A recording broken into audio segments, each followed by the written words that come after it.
There is a moment before madness takes root when everything still appears whole, when the surface of a thing remains unbroken though something deep within has already begun to split.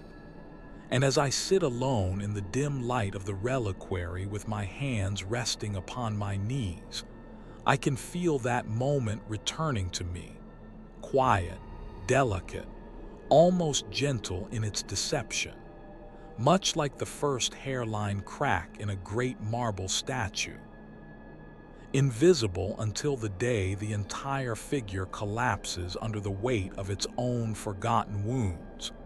If you wish to understand what it truly means, stay with me until the end, for the beginning is not made of terror or revelation, but of a silence so soft it might have been mistaken for peace.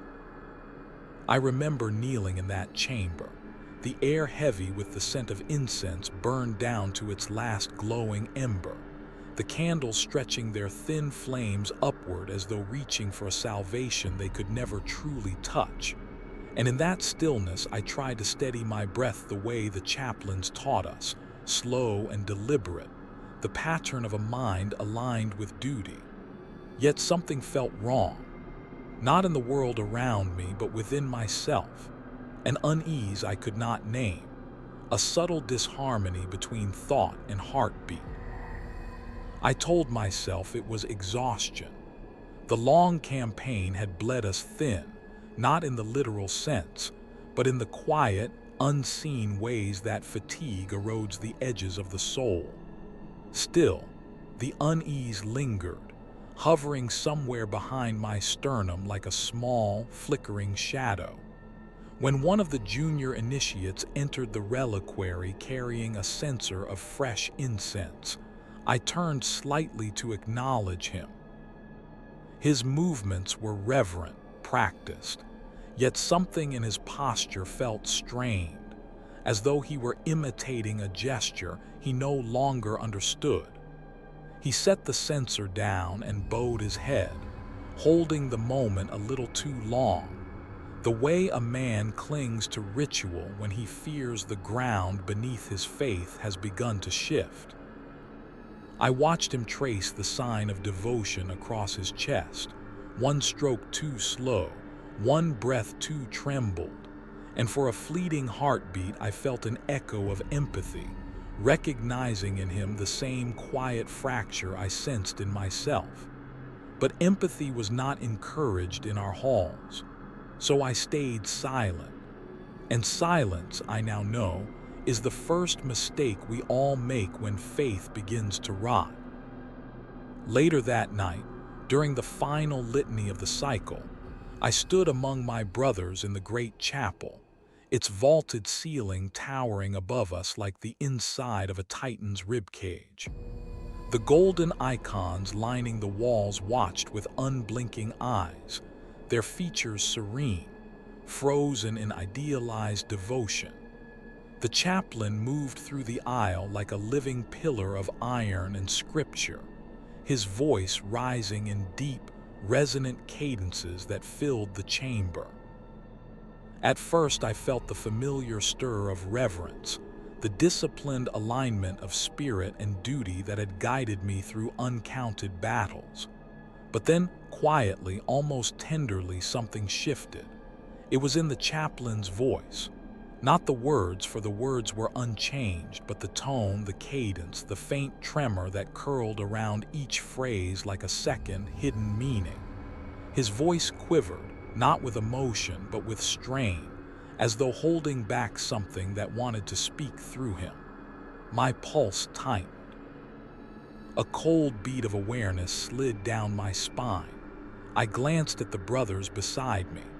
Their eyes were shut in perfect devotion, yet their faces seemed subtly altered, their expressions too serene as if sculpted rather than lived. One brother's lips trembled, forming silent words that did not match the chaplain's sermon.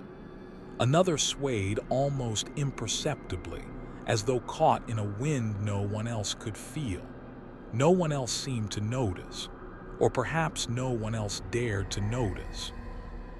When the chaplain's voice cracked, not loudly, not alarmingly, just a thin fissure of sound, I felt the entire chapel hold its breath. And in that instant, something inside me whispered, "This is the first fracture," not in the chaplain's voice, not in the ritual, but in us, in the trust between faith and reason, in the thread that binds belief to clarity. When the litany ended, the brothers dispersed with serene purpose, but I stayed behind, my feet rooted to the stone floor. The icons watched me. The candles trembled, and the silence in that vast chamber felt no longer sacred but expectant, as though waiting for me to acknowledge a truth I had tried too long to ignore. I told myself it was nothing, a moment of fatigue, a passing shadow, but the seed had already been planted. And in the days that followed, that soft, delicate fracture would widen, slowly, steadily, until faith itself began to sour around us, its warmth dimming into something colder, something hungry. Something that would one day devour everything I once believed unbreakable.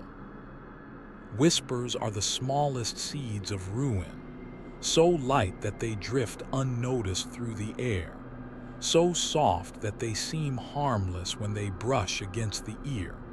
Yet as I stood in the dim corridor outside the chapel in the nights that followed the first fracture, I began to feel their weight collecting the way dust gathers on an abandoned reliquary, quietly, persistently, until its presence becomes undeniable. At first they came from the lower ranks, the initiates whose minds had not yet been tempered by decades of ritual, small murmurs traded in passing like half-remembered prayers spoken with hesitation. But soon, those whispers grew into something else, something heavier, not loud enough to call attention, yet too deliberate to be accidental. And the more I listened without meaning to, the more I sensed the tremor of fear concealed beneath their devotion. It began with an overheard fragment in the armory, two brothers speaking in low voices as they polished their bolters, the scrape of metal masking most of the words but not the tone, a strained reverence, a tremulous awe too sharp-edged to be holy. "He hears us more clearly now," one whispered. And though I did not know who he was meant to be, something in the way the word trembled on the air made my skin tighten beneath my armor. The other brother nodded, slow, unnatural, as though his thoughts were moving through thick water. Yes, his attention is closer. Their voices faltered, dropping into silence as I entered the chamber. They bowed their heads with rigid devotion, their movements tight, careful, as if afraid that any misstep might be observed by an unseen watcher. I dismissed it as overzealousness, a lingering strain from our recent campaign. But that explanation lasted only a day. That night, as I passed the lower dormitory on my way to the Vox crypt, I heard chanting. Not the sanctioned litanies that echo through our halls at regulated hours, but something ragged, frantic, barely contained. The voices overlapped, low and hoarse, like men speaking through clenched teeth. I paused outside the door, the hair along the back of my neck bristling at the tone alone. Chanting should soothe, align, uplift. This chanting scraped along the nerves like a blade dragged slowly across stone. Against my better judgment, I leaned closer. The words were familiar, and yet wrong. They were shaped like prayers but bent into new forms, the syllables stretched, the cadence warped, as though the worshippers were trying to mimic the litany of wardens but could not remember its true shape. The sound made my stomach tighten, not with fear but with recognition, the same way one recognizes a face they know is wrong. I opened the door, slowly, quietly. And inside I saw brothers kneeling in the flickering darkness, their armor half shed, their faces lit only by the dim red lumen above the entryway. Their heads bowed, their lips moving in feverish rhythm. None of them looked up. None of them reacted. It was as though I was not there at all, as though they were listening to something deeper, something I could not hear. I stepped inside, each footfall echoing softly against the stone, and only then did one of the brothers lift his head. His eyes met mine, not with shame, not with surprise, but with a kind of distant, glassy serenity, the look of someone who has placed their faith in something absolute and cannot be shaken from it. "We are only preparing," he murmured, his voice thin and breathless, "for what comes, for what has always been promised." Another whispered from behind him, though no one had asked him to speak, "for the voice that stirs below the silence." A coldness settled beneath my ribs. "You speak without clarity," I told them, unable to keep the edge from my tone. "This is not sanctioned ritual." A few of them shuddered. One smiled, a small, trembling smile that did not reach the eyes. "Sanctioned," he echoed as though tasting the word. "Sanctioned by whom?" I opened my mouth to answer, but the question felt suddenly heavier than it should have been. The Emperor's name should have risen instinctively to my lips, unquestioned and unshaken. But in the presence of their strange fervor, the word felt fragile, like glass warmed too quickly. The brother who had first met my gaze leaned forward slightly, his lips parting as though to offer some further explanation, some revelation he thought I would share. But then his body went rigid, and he slowly bowed his head again, retreating into the cadence of the chant. I called their names. None responded, not with recognition, not with acknowledgement, not even with irritation. They simply continued chanting, their voices a trembling undercurrent that seemed to vibrate in the air itself. It was then I realized the most disturbing truth. They were not praying to something. They were praying with something. Something in the dark. Something that whispered first. I left the dormitory without another word, the sound of their chant chasing me down the corridor like the patter of footsteps that never quite catch up. And as I walked, I began to hear it elsewhere. Not with my ears, but with some deeper sense, like distant echoes threading through the stone walls. The quiet, persistent whisper of faith shifting into something unrecognizable. Something that watched. Something that waited. And though I tried to dismiss it as imagination, as fatigue, as the residue of a long war, each night the whispers grew heavier, sinking into the atmosphere until even silence itself felt burdened. Faith had always been our armor, our shield, our fire. But now, slowly, quietly, insidiously, it was becoming something else. And though I did not yet understand the shape of the coming madness, I could feel its approach, soft as breath, cold as shadow, patient as rot.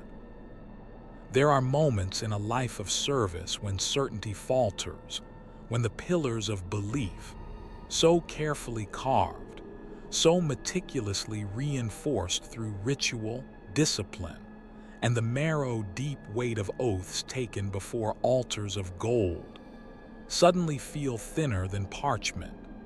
And as I recall the night I entered the sanctuary alone, seeking clarity in the flicker of votive candles and the steady rhythm of familiar prayers, I realized that my first true step into the abyss was not taken in defiance or curiosity, but in desperation, because the whispers stalking the halls had become so constant, so insidious, that I needed reassurance the Emperor still listened, still watched, still ruled the quiet places between thoughts.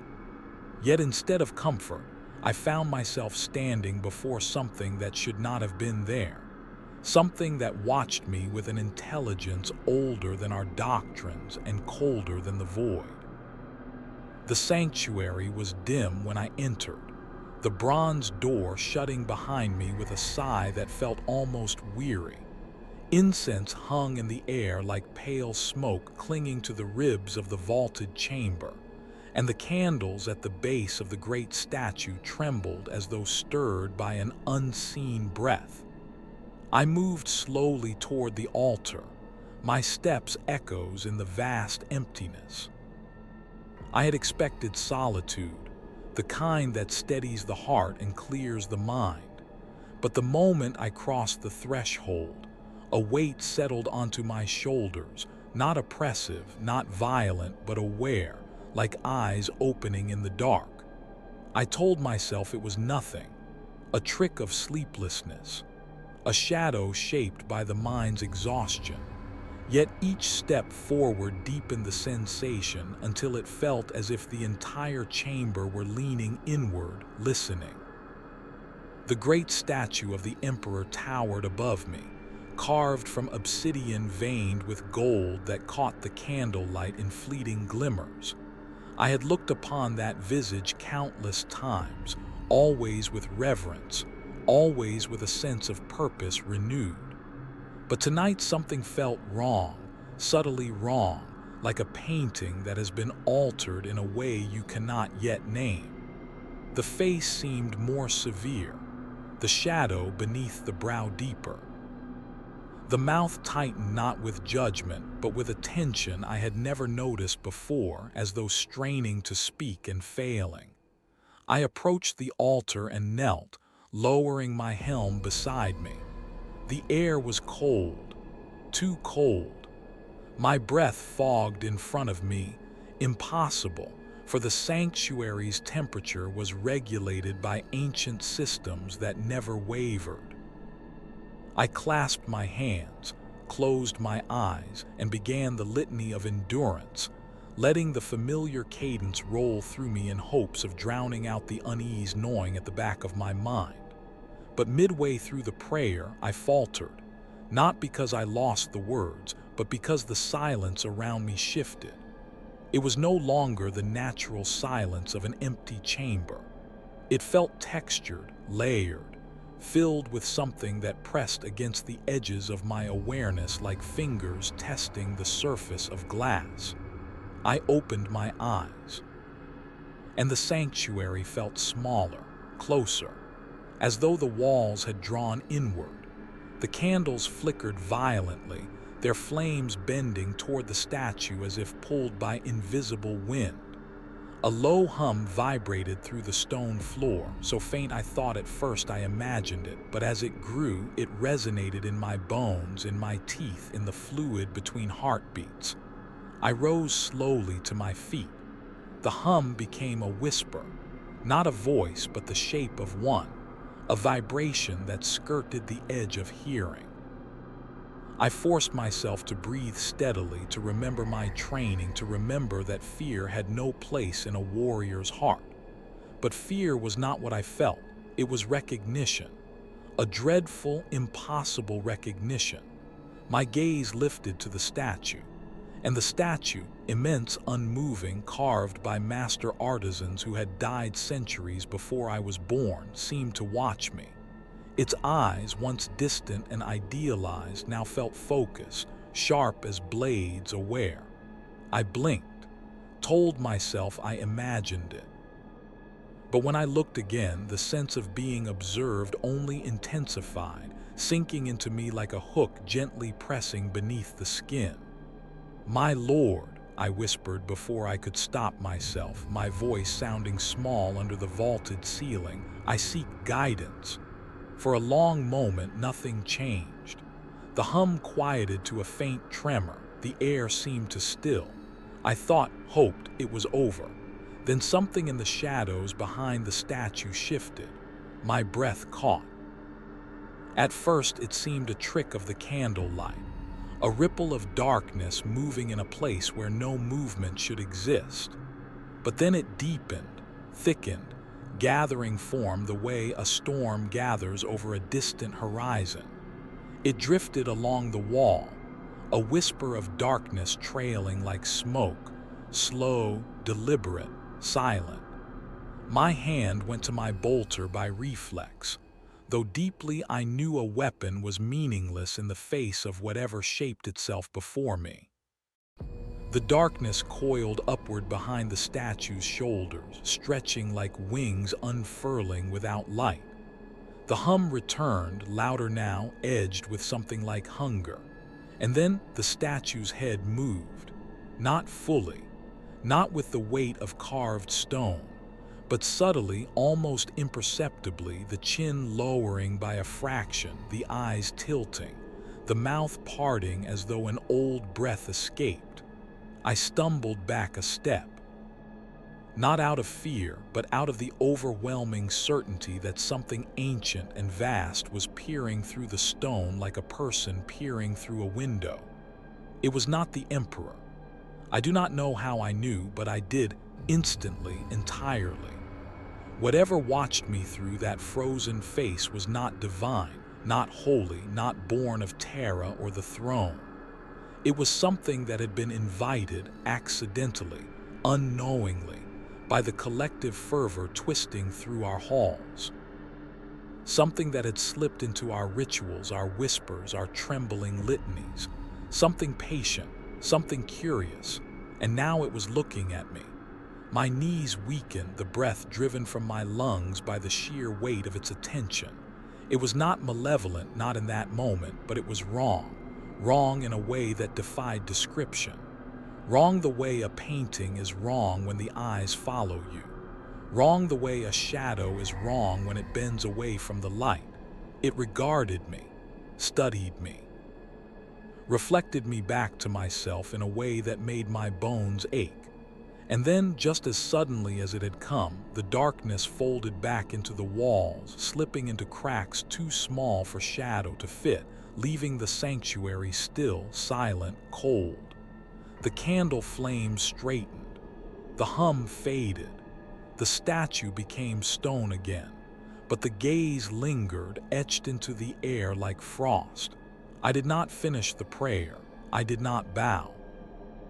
I simply retrieved my helm and left the chamber, the memory of that impossible gaze burning behind my eyes. For the first time in my long life of service, I realized faith can be a door, and we had forgotten to lock it.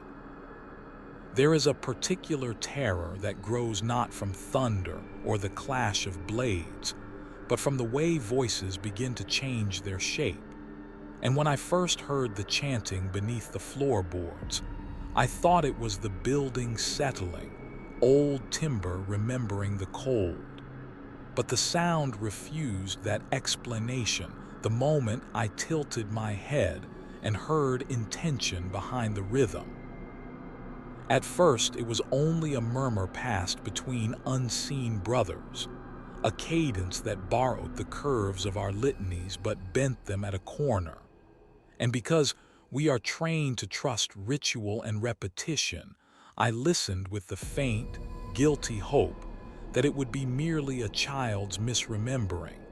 Some novices attempt to fashion comfort in a world that offers little, but the sound kept coming and kept learning, growing patient as rot until it carried a logic of its own. And the chapel no longer felt like a place of clear light, but like a mouth half open, breathing out strange words that tasted almost like prayer. I discovered the source by accident. My boot slipped on a stairboard that had swollen with damp, and the soft scrape echoed beneath the dormitory floor. The chanting stilled, then resumed at once, as if some unseen congregation took a breath and carried on. And when I dared to kneel and press my ear to the crack between planks, I understood that the ritual had migrated, slipping to the low places where light dies first, where people keep secrets and confess things they would never say aloud in the open. The voices were familiar and not.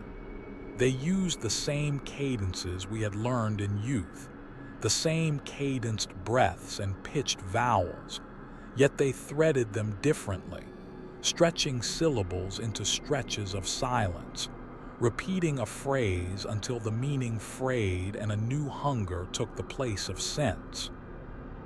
There was a brother among them whose timbre I would have sworn was mine. At one moment, I thought I recognized the lift of inflection he used when sealing an oath, and the next the accent had skewed into something else, a small, deliberate error that snagged at the edge of comprehension like a thorn. I pulled back then, ashamed at my voyeurism, but the knowledge lodged like a splinter, and I could not unlodge it.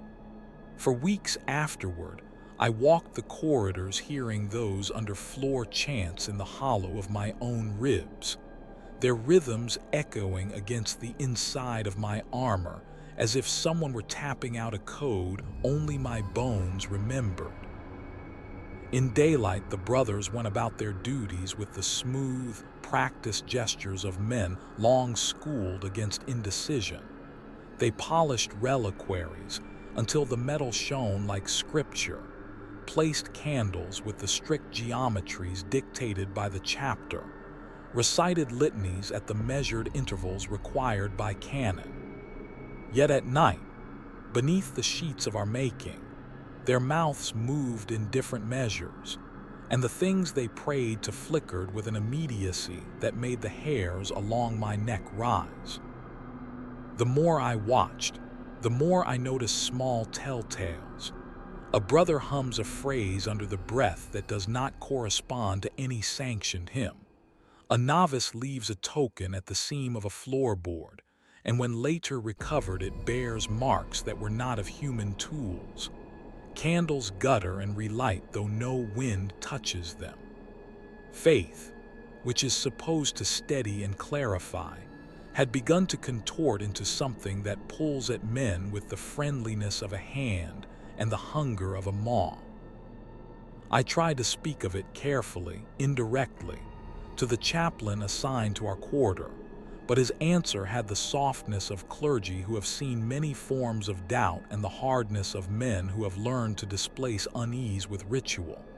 Such things, he said, pass through the inexperienced and either harden into conviction or are smoothed away by duty, and I should temper my concern with patience.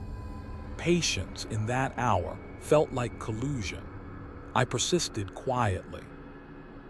I watched masks closely, noted the brothers who moved with deliberate slowness from the chapel to the lower corridors where the chanting now clustered like seepage.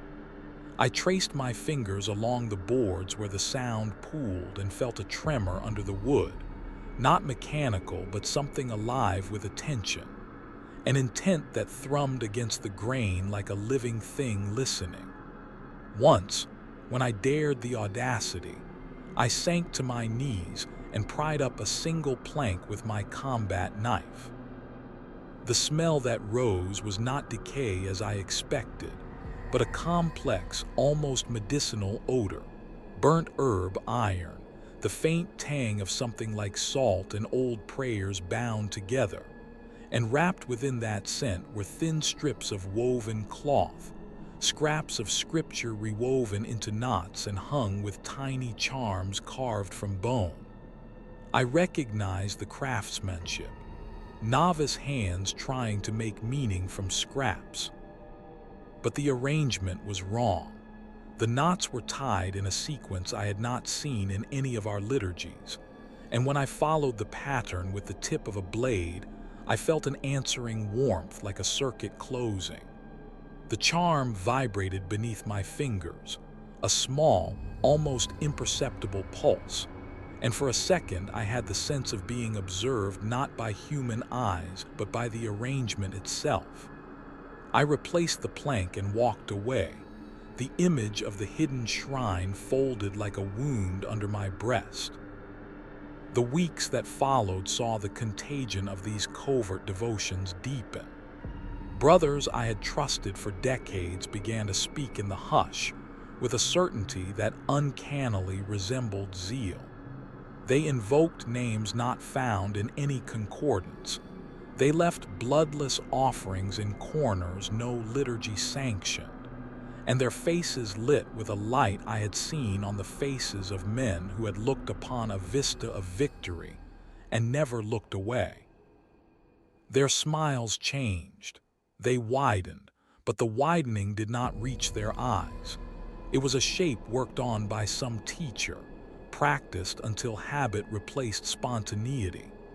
Strangest of all was the way children, acolytes who fetched candles and polished the feet of relics, began bringing small, carved plays to the dormitory and chanting them beneath the boards as though enacting a story that had been narrated to them in the dark. They did so with an innocence that made the whole thing worse, because corruptions that can be taught to children are the ones that root fastest. I began to keep watch at nights, not with weapons but with presence, a sentinel of my own conscience, and sometimes when the corridor fell quiet I would hear the pattern of chant slow, shift, and then rejoin itself as if some great throat swallowed its own words and burped them back in fainter, altered form. The thing beneath the floor did not seize men with force. It taught them to rearrange their own prayers, to fold devotion into shapes the mind could not perceive as wrong at first, to make madness feel like a more fervent piety. In that slow, patient undoing there was no immediacy for a commander's blade. There was only the corrosive work of habit. And I understood then that the rot we faced was not simply heresy to be cut away with fire. It was a metamorphosis of the soul that required more than doctrines. It required the courage to look into the small places where people hide their secret mercies and find the point where mercy became hunger. So I listened more carefully, and I learned to name each altered cadence, each misplaced emphasis, until I could read a man's state by the way he shaped a vowel. It is a terrible skill, to parse the shape of a prayer and know in your marrow that the thing answering it is not God but something that has taught itself to pray like one. And as the chanting deepened beneath the floorboards, patient and utterly convinced of its own righteousness, I felt the safe geometry of my world tilt, inch by inch, toward a darkness that did not shout its intent, but patiently rewrote the language we used to call the Emperor's mercy. This chamber, hidden beneath floorboards and rumor, was not a shrine in the tidy sense my training expected. It was a slow, stubborn organism that refused to be catalogued or burned away. And the day I unearthed it properly, I learned how devotion can become a theater for something that will not die. I returned with tools and a small cohort of brothers under the pretense of ritual clarification, so that we might expose whatever lay beneath to light and judgment. The chaplain knew, and his face carried that peculiar mixture of clerical calm and private alarm he reserves for events he does not yet understand. We pried up planks together, the sound of wood lifting like a sacrificial sigh, and there in the hollow lay the heart of the covert worship. An altar assembled from scavenged bits, a rusted cog, a shard of stained iconography, strips of fabric braided with hair, a ring of salt that did not taste of our rites. It was arranged with a care that betrayed intelligence, the way a child arranges stolen treasures into a pattern meaningful only to them, and the small charms embedded in its weave pulsed faintly when my gloved hand brushed them. My cohort moved with the practiced discretion of men who have seen desecration before. Some recoiled, others touched the objects with ceremonial gloves as if the objects might mark their hands. Yet none of us could deny the artistry in the assembly. Someone had taught a generation to fold sacrament into something unfamiliar and beautiful. The chaplain intoned a reading as we lifted the altar into the open air. His voice tried to sever the knot of meaning by renaming each thing in terms of orthodoxy. Yet as his words fell, the objects seemed to drink them in, transforming holy syllables into new shapes like metal ray tempering under flame. I ordered the preserved relics carried to the reliquary for study, believing distance and discipline would dull their influence. But that night men who had helped lift the shrine woke with the hush of new conviction in their eyes and the certainty of converts. One returned to the site alone at dawn, holding a candle and knelt, his lips moving in the wrong syllables. And the sight of him there, with the sun barely up, felt like watching a man plant a flag in his own mind. We moved to purge the site, salt, flame, prayer. But the smallest things defied us. Servitors tasked with charring the altar spat their circuits and stalled with their optics flickering into static. A cleansing holy oil would not ignite though it smelled of potent incense. And every attempt to catalog the shrine's runes yielded not characters but impressions, as if the script preferred to be felt rather than read. The more we tried to excise the thing, the more it adapted. When we rearranged the tokens into boxes, the boxes were later found open, and the charms realigned into new patterns. When we sealed the hollow with fresh cement, tiny clefts appeared at night, and a hairline crack revealed a small bead of something like resin, warm to the touch, and containing a single curled scrap of paper with a child's mark. Rumors traveled fast in the chapter, as rumors do, that some had seen visions standing over the shrine, that a brother once healed in our infirmary murmured a name not in our rolls before sleep laid him down, that rites offered nearby produced miracles of a domestic sort, bread saved from rot, a weak sapling forcing itself through stone. And with miracles came crowds, and with crowds came explanations that unwound caution. The apothecarian recorded healings and attributed them to the emperor's grace. The instructors chalked them up to providence. The chaplains called for patience while they studied canonical precedent. And slowly, inexorably, the shrine reabsorbed our skepticism and presented itself to faith as proof of favor rather than symptom of corruption. I watched this metamorphosis with a horror that tasted like iron, for faith had learned to speak the same grammar as sanity, and then had used that grammar to lie. Men I had trained with bracketed their weapons and offered cups to strangers who came, the same strangers who spilled into the halls bearing talismans and pleas. Their eyes glowed with a charitable fire that masked an undercurrent of something else, an eagerness that resembled appetite. I tried to speak against it, to show the evidence, pictures, codices, servitor logs of malfunction. But every document I presented could be reframed as prophecy or misinterpreted as a sign of humility. And the more I argued, the less I recognized my audience. Brothers who had once been rational now interpreted skepticism as a personal sin, and to dissent was to risk being spoken of in lowered tones as one who had not felt the miracle. Isolation followed, a long, slow removing of the human safety net. I slept less. I walked the cloisters at odd hours and listened to the rhythms of prayer until I could parse a brother's heart by the cadence of his whisper. Sometimes I caught them at the altar in the early dawn, faces bright with tearful joy, hands clasped to the wrong charms.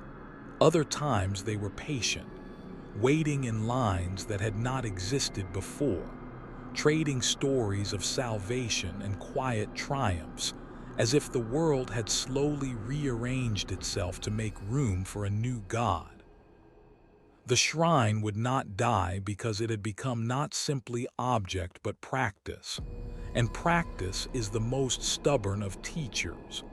It had taught a people gentleness and dependence, and that gentleness caused them to lower their guard, to accept the uncanny as comfort, to trade discernment for the soft currency of belonging.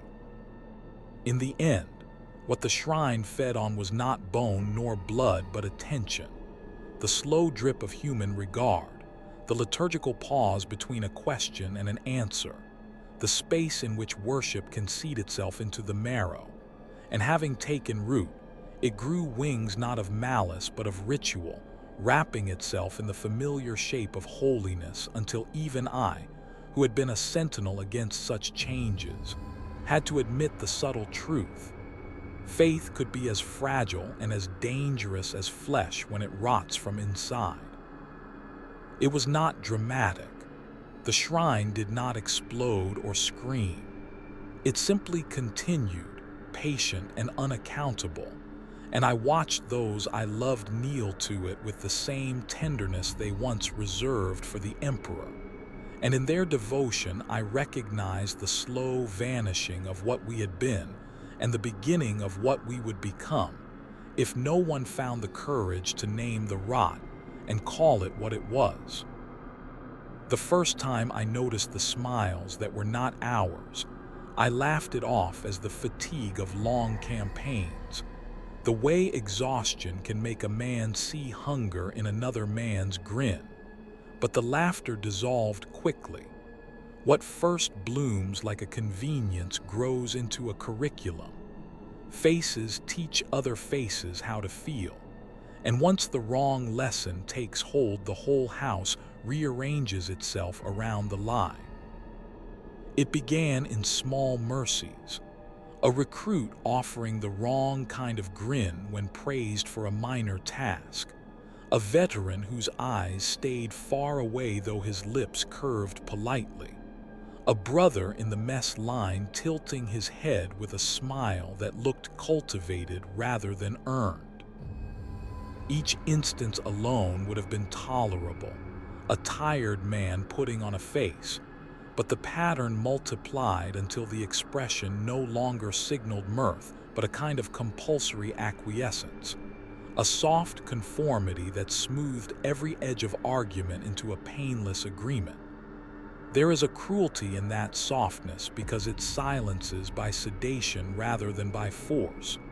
You are not shouted into obedience, you are warmed into it, and warmth is a more dangerous anesthetic than any drug. I watched debates thin out as speakers learned to end their points by cupping them in a smile. I watched the skeptical brows soften because the person across from you had already taken the labor out of contradiction by smiling you into calm. The grin became a signal that said, "Do not dig here. There is treasure beneath. Let someone else look." Doubt was starved this way, not with argument but with affection. Men who once loved the razor of a tested idea began to prefer the buffed surface of a cheerful lie, because a cheerful lie does not require labor to carry. The change taught itself by imitation. One brother would smile a practiced way at a passing novice, and the novice would learn the angle of his lips and the careful shift of eyes that made the expression plausible. Soon the practice took on the weight of ritual. Training drills that once focused on bearing and precision began to include posture for approbation, the way a man should present his face when baptized in the new fervor. And anyone who lagged at learning the face found himself gently corrected by comrades who smiled at him with that soft, instructive warmth.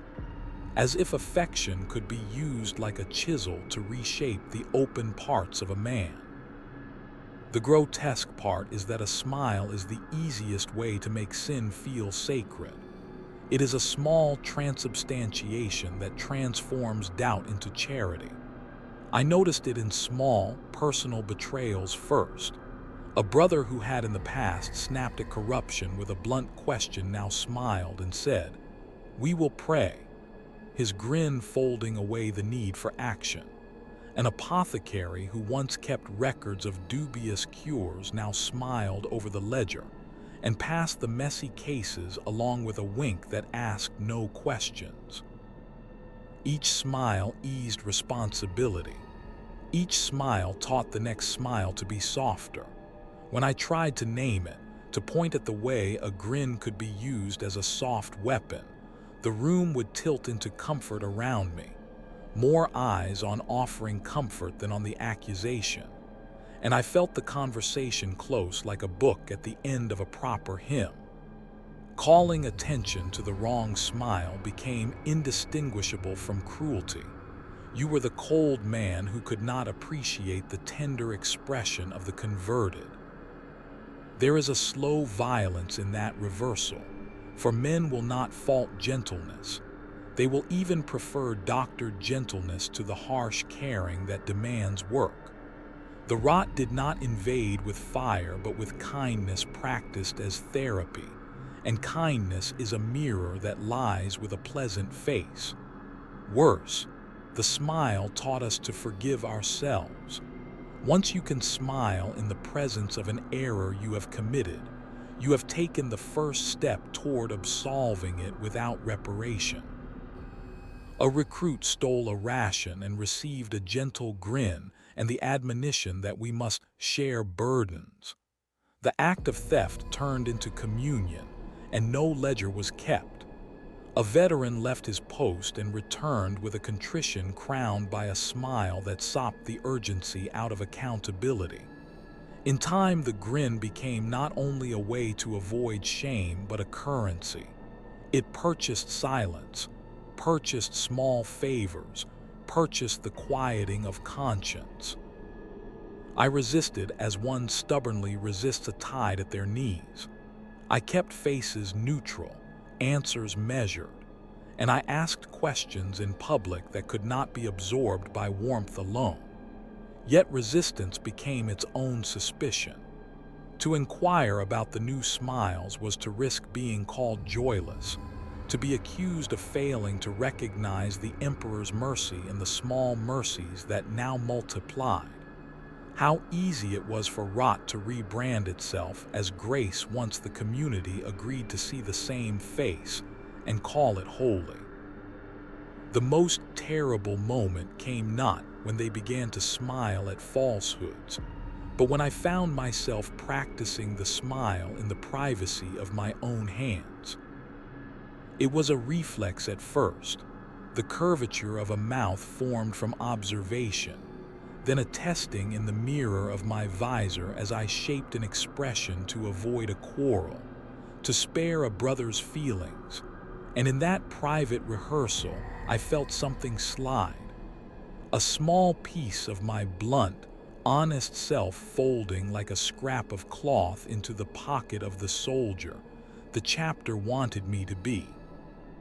For a breath I could not tell whether the curl of my lips was mine or borrowed, and that terror, this uncanny doubt about which parts of us belonged to us, was the true victory the rot had wanted all along.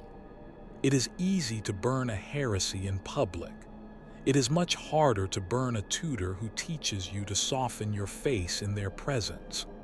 By the time the rot had finished teaching smiles, the community was not only quieter about its deviations, it was proud of them. They would tell newcomers how things had improved, how tensions eased, how brotherhood became sweeter and gentler. In the sweetness, I could taste decay. The question that haunted me then was not whether the smiles were wrong. It was whether a heart can retain its edges once the hands that tend it learn only to smooth. There is no louder horror than the quiet desire to forget oneself.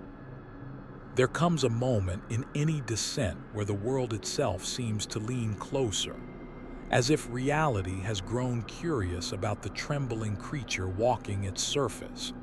And the first time I realized the air was listening, I had been walking alone through the cloister at dusk, the stained glass windows casting long rivulets of dying light across the stone, when a whisper ghosted across the back of my neck. Not a voice, not quite, but the unmistakable sensation of intention brushing the skin.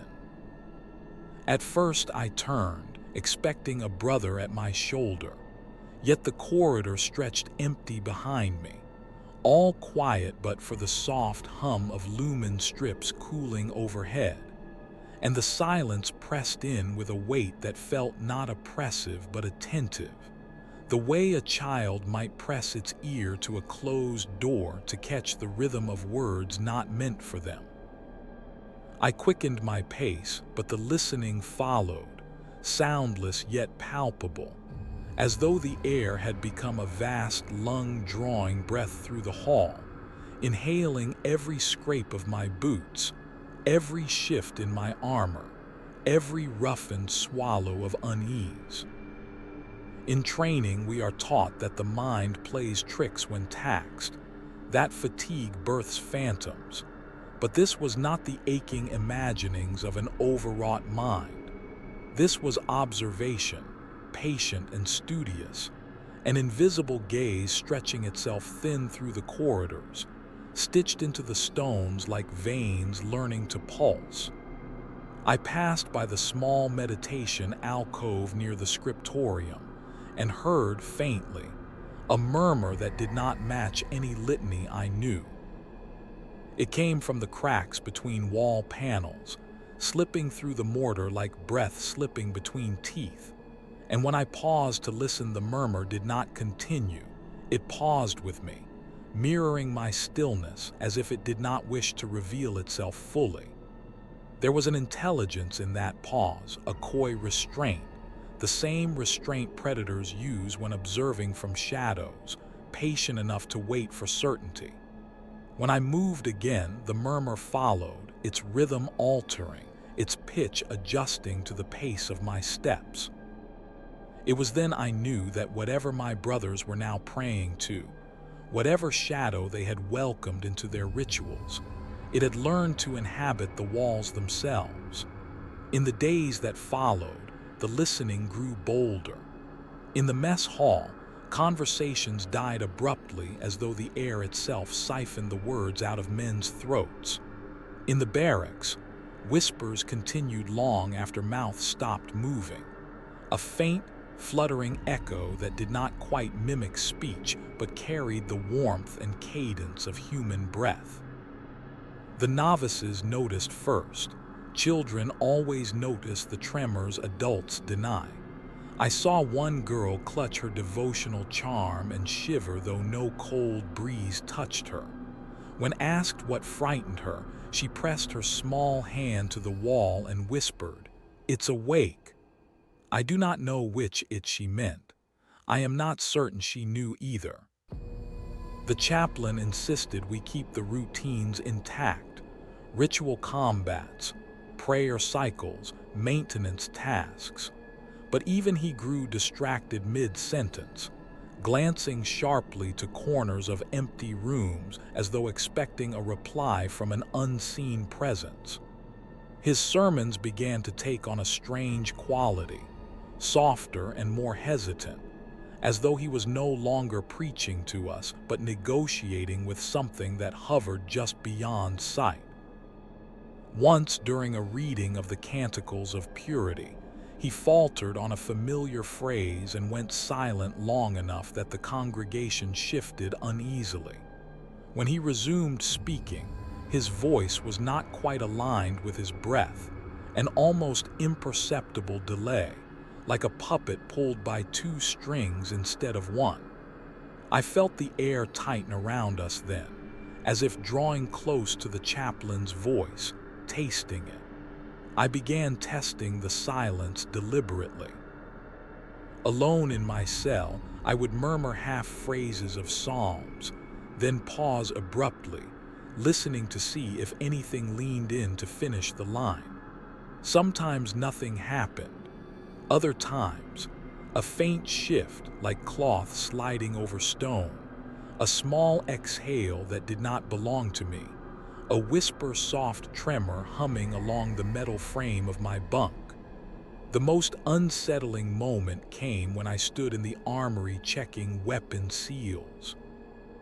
I murmured a simple benediction under my breath, one used since my days as an initiate, and as I closed the final clasp on my bolter, a second voice, too soft to be understood but too deliberate to be mistaken, finished the benediction behind me. I turned sharply, bolter already half raised, but the armory stood empty. Only rows of weapons, polished and waiting. Only the faint scent of oil and metal.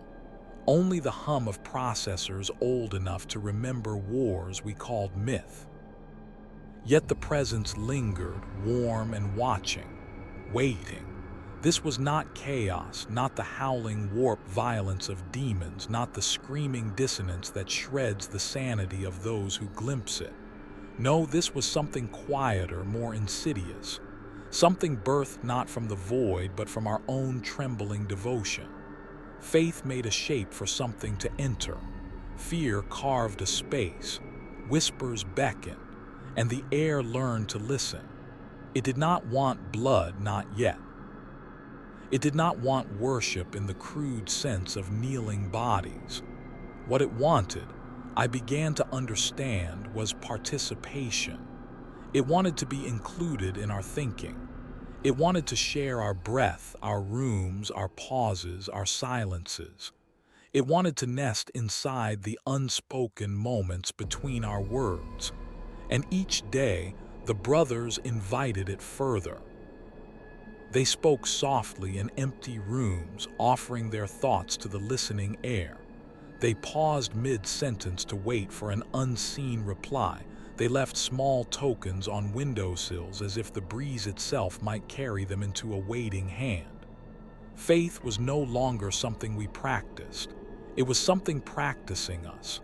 And I, alone among them, could feel it learning, could feel it becoming, could feel it inching closer with every quiet hour. The air no longer carried sound. It carried expectation. And expectation, once fed, becomes hunger. There comes a point in every unraveling when a voice you once trusted becomes a stranger wearing a familiar tone.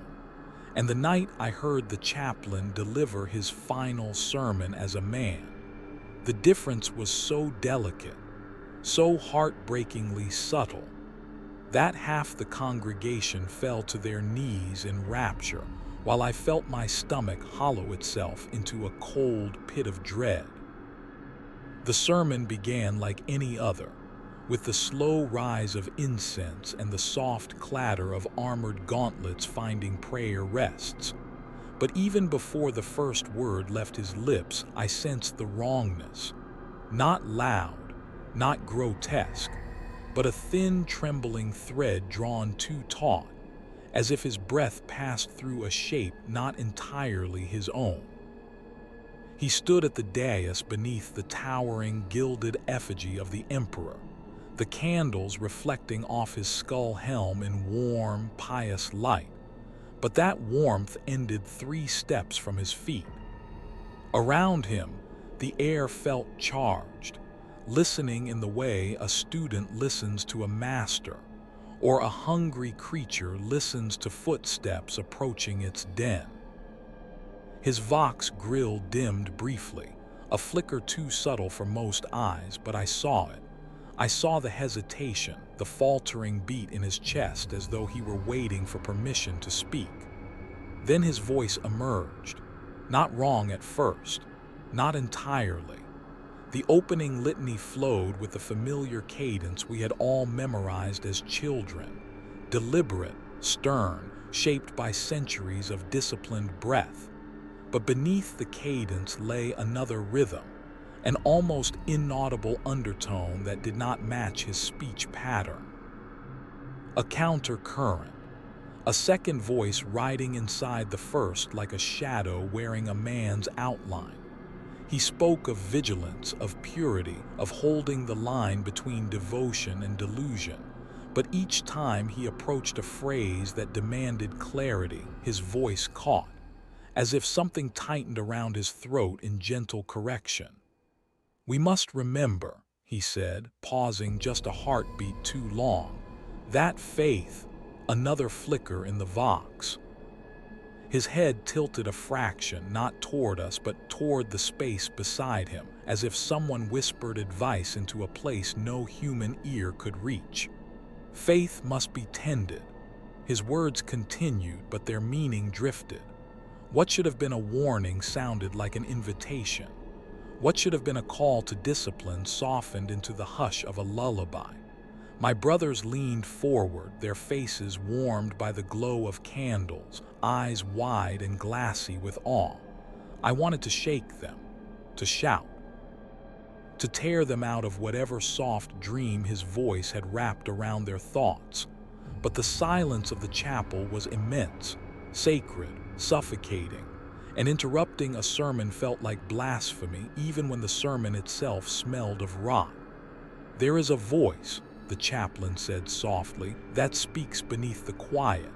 Every muscle in my back stiffened. That was not doctrine. That was not canon. The candles shifted, not flickering but bending as though leaning closer to him. "It has always been with us," he continued, the undertone rising through his voice like a second breath. "Guiding us, shaping us, watching while we slept." The congregation sighed in reverence. Some wept. Some clasped hands so tightly their knuckles blanched, but I felt only cold, terrible cold. "There is no such voice," I whispered before I could stop myself. A few heads turned, their expressions soft, patient, pitying, as if I had spoken out of ignorance, not concern. As if they saw me not as a brother, but as someone being left behind. The chaplain's helm turned toward me, slowly, almost tenderly. And inside that skull mask something shifted, not the man. I could see the man, his fear, his strain, his trembling conviction, shining through the narrow eye lenses like a candle trapped behind glass. But layered atop him, wearing him like a cloak, was something else. Something calm, something vast, something that did not blink. "Brother," he said, and the word felt like a hand resting on the back of my neck. Warm, heavy, claiming. "We are not alone in our devotion."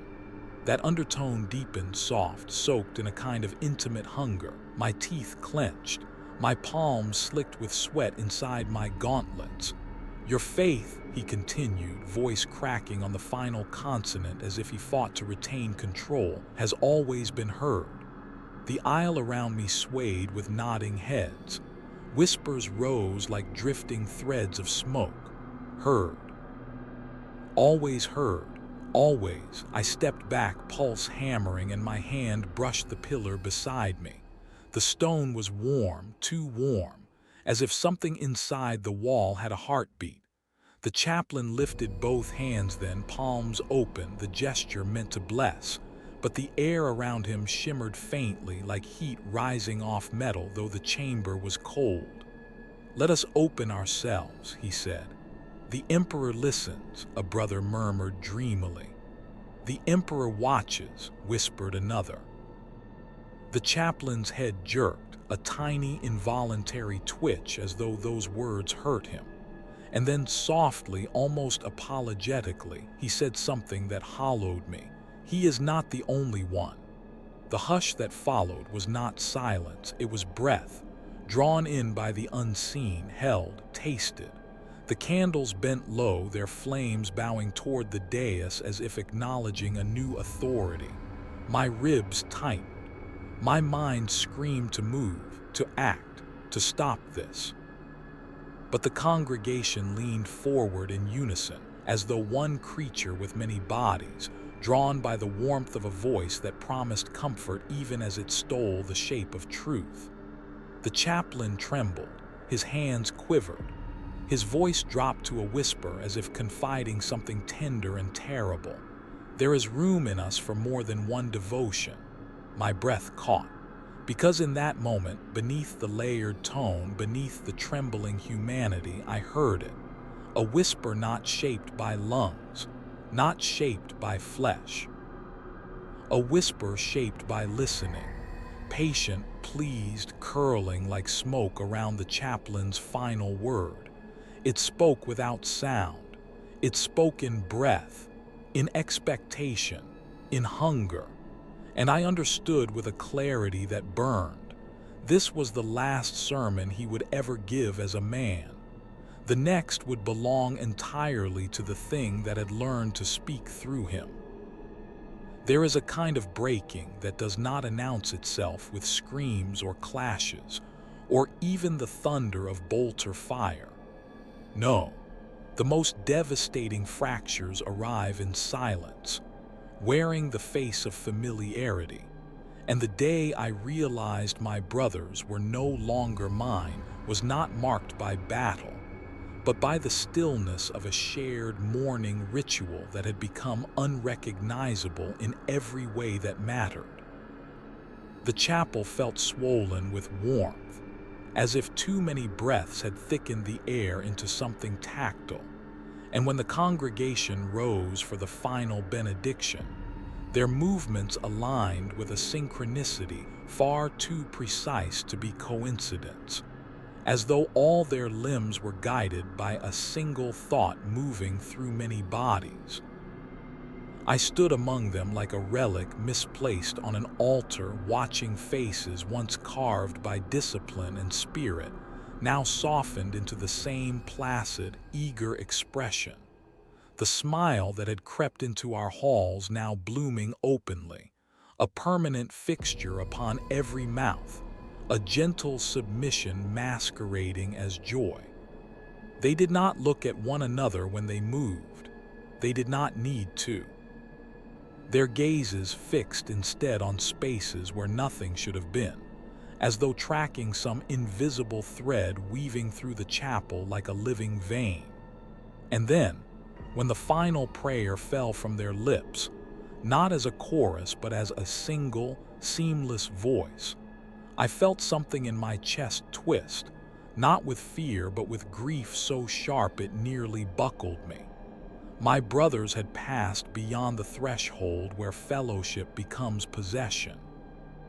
The chaplain, no longer trembling, no longer torn, stood at the dais with the posture of a man resigned to a fate he no longer had the strength to resist. His skull helm gleamed in the candlelight, its lenses soft with a glow that was not lumen reflection but something deeper, something watching from within. His voice reached us not as command nor instruction, but as invitation, each word carried by the same unseen breath that had begun to thread itself through our walls. And the brothers welcomed every syllable. They leaned into the sound as though it were nourishment. When he spoke of unity, their bodies swayed faintly, like wheat stirred by a single breeze. When he whispered of devotion, their hearts seemed to beat in synchrony. I could feel the rhythm in the floor beneath my boots. And when he declared that faith required not individual strength but collective surrender, the room exhaled with a shuddering relief that chilled me more than any battlefield wound. I tried to push through them, to test whether a man who once shared my blood and discipline still recognized my presence.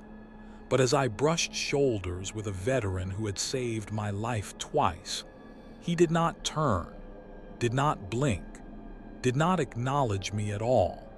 He kept smiling at the empty air as though something unseen stood before him, offering benedictions only he could hear.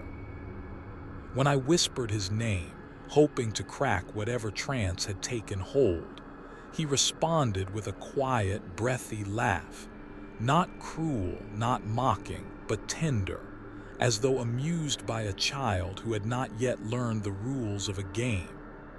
That laugh broke something in me. In the days that followed, the transformation spread beyond ritual and into the marrow of our routines. Brothers who had once sparred with fierce camaraderie now fought with slow, deliberate motions, movements too smooth, too synchronized, as if choreographed by a single mind coordinating many limbs. During meals, conversation dwindled to soft murmurs carried on that same unsettling harmony. Even the scribes in the archives wrote in mirrored patterns, their quills scratching in eerie unison, as though transcribing dictation whispered from a mouth none of us could see. And through it all, the air remained heavy with the presence that had learned to listen, now emboldened enough to guide. The night I truly understood how far they had gone, I found 3 of my closest brothers kneeling in the cloister beneath a statue of the emperor. Once they would have prayed aloud, earnest and disciplined. But now they sat still as carved stone, hands folded over their hearts, their eyes fixed on nothing. Not closed, open, unmoving. And their lips moved in tiny, silent motions as though reciting words not meant for sound. I knelt beside them, desperate, pressing my hand lightly to the arm of the one I trusted most, and whispered, "Brother, look at me." For a long moment there was nothing. No recognition, no humanity, only breath drawn in perfect cadence with the other 2. But then, slowly, he turned his head. His eyes met mine. And the smile that found its way onto his lips was so gentle, so heartbreakingly tender, that for a moment I felt myself almost fall into it, almost believe in the warmth it promised. But behind the tenderness lay vacancy, absence, the kind of hollowness that speaks through others, not with them. When he finally spoke, it was not his voice that answered. "You do not need to stand alone," the whisper said through him, threading itself around his breath like a second set of lungs. "Let us carry you." And the way he said "let us," not "let me," shook something loose inside me. This thing, whatever it was, had ceased to inhabit individuals. It inhabited the collective, wore my brothers like a single garment, a choir reduced to one voice. As I backed away, trembling, their heads tilted toward me in uncanny unison, their smiles widening, not with malice but with a softness that felt worse, an invitation to lay down my burdens, to cease thinking for myself, to step into the warmth where nothing hurt anymore. And for a heartbeat, a fragile, treacherous heartbeat, I felt the temptation, the end of loneliness, the end of fear, the quiet certainty of belonging to something larger than the self. But then the memory of who they had once been, of shared battles, shared blood, shared laughter forged in fire, rose in me like a final tether, reminding me that what stood before me now was not my brothers but a choir conducted by an unseen hand. Belief had devoured them, and the thing that now held their voices wanted to finish the feast. I fled before their whispers could reach me again, but even as I ran through the dim passageways, I felt the walls pulse with breath, as though the entire fortress monastery inhaled and exhaled as one living creature, waiting for the moment my resistance faltered, waiting to welcome me home. There is a quiet that only comes after loss deep enough to hollow a man. And as I slipped through the final sanctuary of the monastery in the dim hush before dawn, I realized I no longer feared the presence that had taken my brothers. The fear had burned itself out, leaving an ache soft enough to touch, a grief worn smooth by repetition, like a rosary stone between trembling fingers. The fortress lay strangely serene, its corridors washed in a pale, bluish luminance from lumen strips that flickered with the slow pulse of something breathing behind the walls. Not watching, not hunting, simply waiting, like an animal that has learned patience from its prey. And as I walked, alone in the place that had once been the cradle of my courage, I felt the weight of my past settle around me. Distant campaigns, oath scrolls stitched to my armor, the vows I once recited with fervor now drifting through my mind like dust caught in still air. Each memory tasted bittersweet. Each step felt like walking through the lingering scent of a life that had already ended. I made my way to the outer cloister, a small balcony carved into the monastery's flank, overlooking the storm-racked valley below. This had always been my refuge, the one corner where silence still felt honest, where prayer felt like an offering rather than a demand. Now even here the air trembled faintly, attuned to my breath, curious in its quiet way. It did not press into my thoughts. It did not whisper. It simply lingered, like a companion who did not know how to console but wished to stay near. For a moment, my exhaustion softened the edge of my vigilance, and I spoke aloud, not a prayer, not a challenge, simply the truth. I missed them. The air shifted, warm and listening. Not answering, just listening. I leaned against the cold stone railing, my gauntleted fingers tracing grooves carved by centuries of hands, and I thought of my brothers, not as they had become, but as they had been. The roaring laughter after drills, the quiet murmurs in the barracks after long campaigns, the solemn pride of standing shoulder to shoulder beneath the chapter's banner, all of it gone, all of it taken by something that had worn our faith like a cloak and taught us to replace discernment with devotion. And yet, in the echo of that loss, I felt something unexpected, a fragile gratitude, that I had known them before the rot, that I had lived beside them when their hearts were still their own, that the memory of them remained untainted inside my mind. Perhaps that was why the presence did not strike. Perhaps it did not need to. Faith had already carved a hollow in all of us. The rot merely filled the space we had left undefended. I did not blame it, not truly. A creature will enter any home where the door is left open. We had opened ours with reverence, not realizing reverence can be a wound if left unguarded. Behind me, footsteps sounded softly, 3 sets perfectly synchronized. I did not turn. I knew who they were, or rather what wore their shapes. Their shadows stretched beside me on the stone tiles, long and still, as if the dawn itself held its breath for them.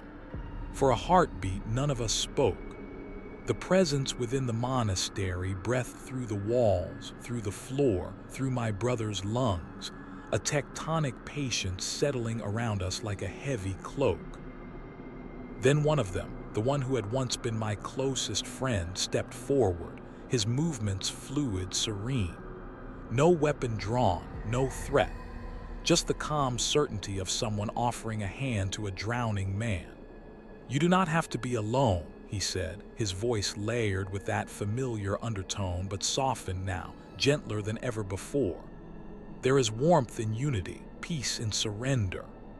The offer slid into my thoughts like warm water, coaxing, soothing, promising an end to the ache blooming in my chest. For a fleeting moment, I imagined it, letting go, dissolving into the collective breath of those who once shared my battles, feeling the burden of solitary thought lifted from my shoulders. What a seductive mercy it would be to relinquish the sharp edges of grief, to be held in the same cradle of belonging that had claimed them. But as the temptation brushed against me, another memory rose, small, fragile, but mine.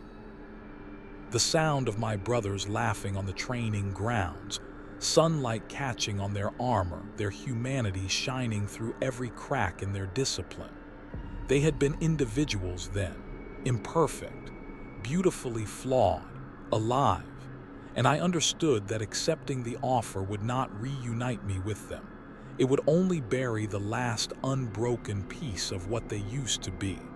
I breathed in, slow and steady. The presence leaned closer, as if tasting the decision forming in my chest. And with a quiet sorrow, I said, "I cannot join you." There was no anger, no recoil, only a softening as though the collective presence exhaled in understanding. My friend's face, gentle, hollow, tilted with something like regret. "Then you will walk alone." "Yes," I whispered, "I will." The trio stepped back in perfect unison, their silhouettes dissolving into the dim corridor. They did not pursue, they did not plead. They simply faded into the warm hush that now ruled the monastery, leaving me standing on the balcony with the morning wind brushing against my armor. For the first time in many days, the air did not press close. It drifted around me lightly, almost respectfully, as though acknowledging a boundary it could not cross. And in that quiet, I realized something profound. Solitude was not a punishment. It was the final sanctuary of the self. The sky brightened slowly over the valley, pale gold staining the storm clouds. I closed my eyes and let the fragile light settle against my eyelids like a benediction. My brothers were gone. My home was gone. My faith had been tested, broken, reshaped. But something in me still lived, something small, stubborn, human. And in the soft quiet of dawn, I felt one last truth rise like a whispered prayer. What has been taken cannot be restored, but what remains can still be mine.